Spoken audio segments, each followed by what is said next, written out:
ఈరోజు చికెన్ చేస్తున్నానండి. ముందుగా కడాయి పెట్టుకొని దాంట్లోకి ఆయిల్ వేస్తున్నాను సరిపడా.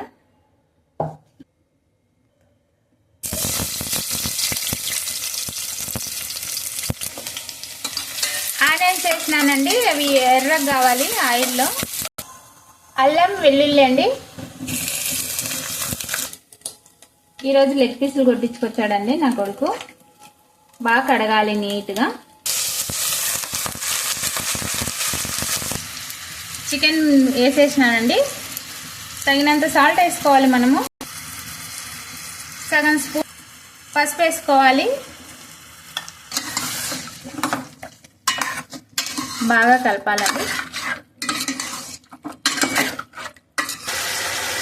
ఒక 4 మిరపకాయలు వేసుకోవాలండి. బాగా కలపాలండి. ఇది మనకు నీరంతా ఇమిడిపోవాలి, చికెన్లో నీరు. ఒక పెద్ద టమాటా వేసుకోవాలండి. తగినంత కారం వేసుకోవాలి, మేము కారం బాగా తింటాం.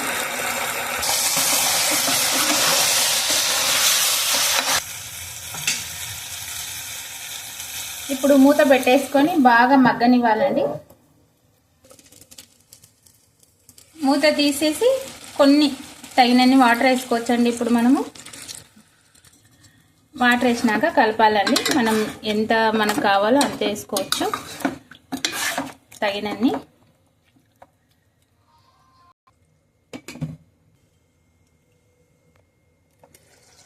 తర్వాత ధనియాల పొడి వేసుకోవాలండి, చికెన్ మసాలా, కొత్తిమీర,